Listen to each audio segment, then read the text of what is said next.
Tell me how you two met. Oh, we knew each other for like forever. We grew up on the same street. It's funny how we seem to be made for each other. A perfect match. I always knew he was the guy for me, and I'm sure he never doubted that either. Jack was absolutely crazy about me. We thought one day we would marry, have children, be happy.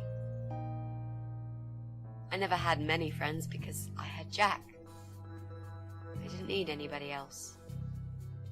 You know, if there's one thing I'm really grateful for in my life, it's that I got to experience this pure, perfect love. Some people go through a lifetime without knowing how it feels. I guess I've been very lucky. But all luck runs out sometimes. How did he take the news about your cancer? He thought I was joking at first. He laughed. Then he got really angry. I swore to him I was serious, but he still wouldn't believe me. We had a big fight that night. It was our first and only fight. But it was awful. He smashed some stuff. His guitar, of all things, was the worst. He loved that guitar. Why did he break it? He was absolutely furious. He walked out on me that night, and when he came back the next day, he was different. He begged me to try surgery and chemotherapy. I didn't really want those things, but I did the chemo for him. It didn't help. It just made me feel sick all the time. I felt trapped in this strange place where nothing that happened around me seemed real. Maybe that's why I didn't see what my cancer was doing to Jack, and it was destroying him as well. He changed. He became obsessed with death. It seemed death was all he ever thought about, even though it was me, not him, who was supposed to die. How did he die? How did Jack die? It was so distant the last few weeks before he died. What I didn't know was that he kept looking for something. I don't think he even knew what exactly. But it eventually found him.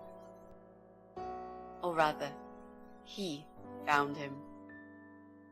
There are those forums online, you know, about all sorts of stuff.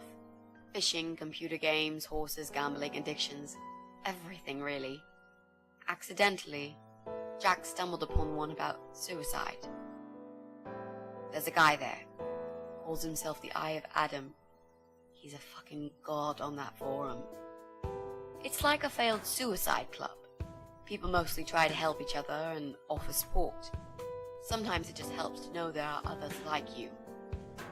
To listen to their stories and how they cope with their lives. But the Eye of Adam is an advocate of death. He dwells on human weakness. His job is to plant an idea, to give them a reason to die and tell them how to do it, once and for good. Jack took the bait. Before he knew, he was completely brainwashed. One day he sat down with me and tried to explain his perfect solution. It was the Romeo and Juliet kind of scenario. We were both to die together in each other's arms. It was supposed to be a quick and foolproof death. There was no chance we would have been saved, all thanks to the Eye of Adam, who created a tool for perfect suicide. He told me it was very simple. All we needed were 2 easily accessible household chemicals, which combined together create a gas called hydrogen sulfide that kills you within a couple of minutes. I told him he was fucking nuts, of course, but he just wouldn't give up.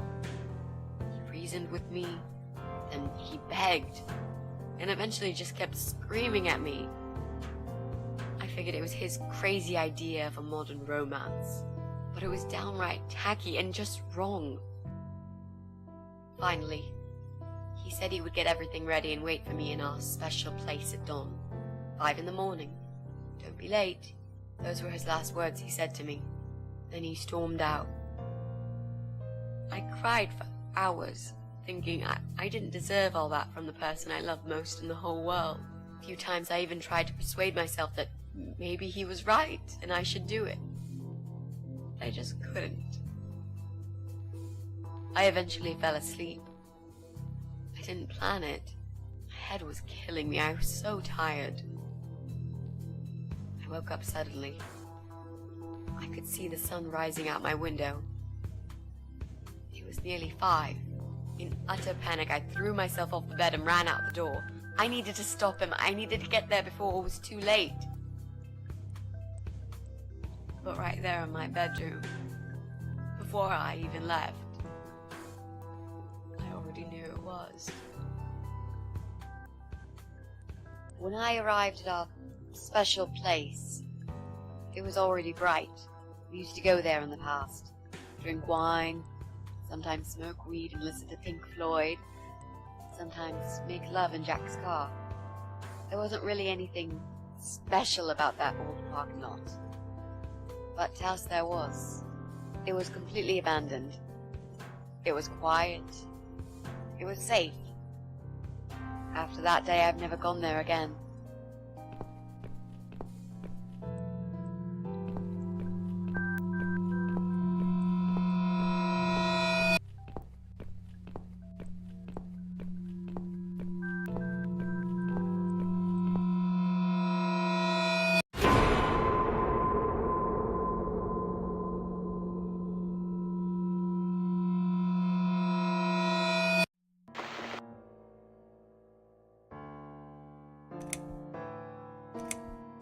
There were signs on the car windows.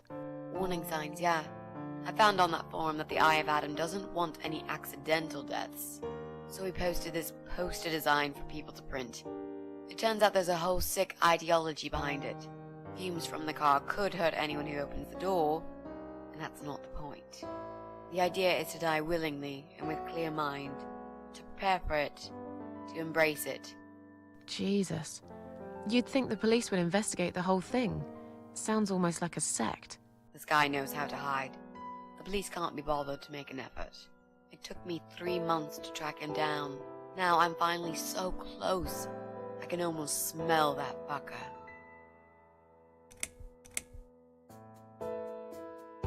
I'm so sorry. I think now I understand. He loved you so much, he couldn't bear the thought of living without you. And that guy, the Eye of Adam. I'm not surprised you want to find him. I know I would. I'm not sure if I should believe that you only want to talk to him. But hey, that's none of my business. I wouldn't know what I'd do if this happened to me. Good to know, but I really just want to talk. I want to face Jack's killer and tell him what he's done to me. You know, the funny part is that he actually told me where he lives. He wants to meet me. Would you believe that? How come? Well, this kind of thing he does is called trolling on the internet. It's usually a form of extreme bullying and psychological cruelty. Those who are clever enough say, don't feed the troll. Don't talk to them. It only makes it worse if you show any interest in them at all. And Eye of Adam is no exception. He craves attention. He's a hungry troll who wants to devour as many hearts as he can get a hold of. I emailed him and told him I was a massive fan who loves his work. He wouldn't believe me at first. But trolls are always hungry, and I was prepared to serve him a meal fit for a king. What do you mean? I fed him so much bullshit that he really believed I'm a suicide preacher just like him. Great. I wish he'd given you his door number, though. It's all a part of some sick game he's playing. Sooner or later, I'll find him. How strong is that gas? Extremely deadly, it turns out. It kills in minutes. It's that stinky stuff that smells like rotten eggs, you know? At high concentrations, it can knock down an elephant. What are those two chemical products? Well, I'm not sure if you want to know that. I get it. You don't want to tell me because I'm a fucking suicidal maniac. Is that it? No, Ms. Archworth. No, I didn't mean it like that. Okay. Maybe to some extent. Just replace maniac with victim and fucking with recovering. You've only just come back from the hospital. Whatever it was that made you do it, you proved you are capable of going through with it. I don't know you long enough to tell you if you're completely over it now. And the last thing I want is to give you stupid ideas. It would be just like what the Eye of Adam does. I would never forgive myself if anything happened to you because of me. I mean, how could I?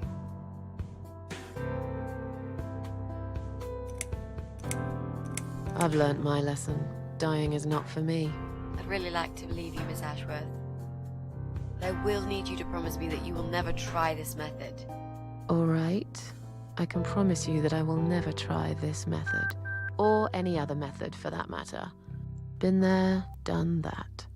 Didn't enjoy it much. Do you believe me now?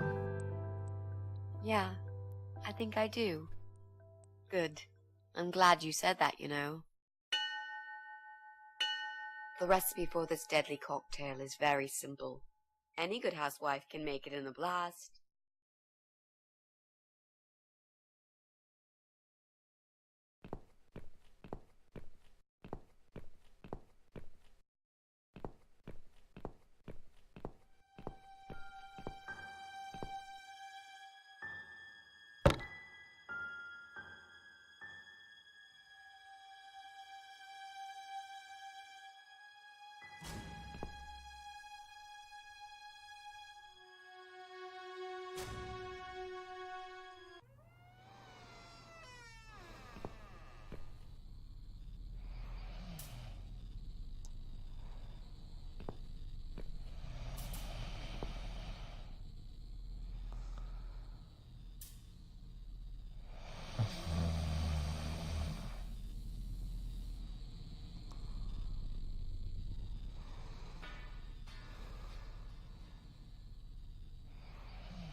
Well, well. Boxes full of bleach. I suppose I deserve a bottle. I've worked hard for it. This reminds me of something. The first thing you need is a strong toilet bleach. You know the kind. Not just a regular bleach, but one that makes your eyes all watery and skin itchy.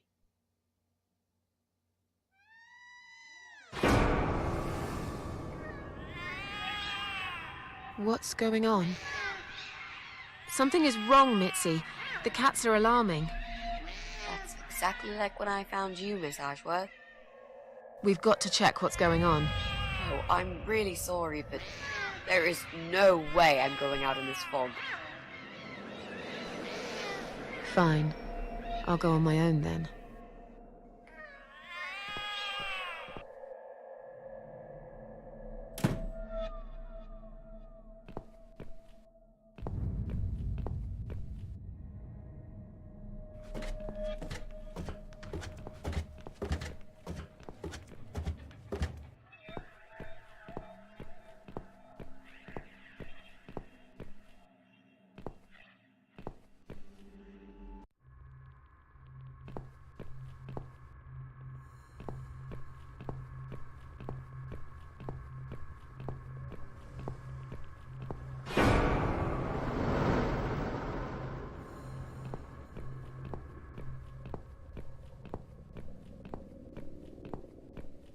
Bloody fog. Can't see a thing. Someone could be getting murdered 2 feet away, and not a soul would notice. But still, it could be worse. At least it's not raining, eh? Always look on the bright side, they say, and I always do. Not a talkative type, are you? What's your name, sweetheart?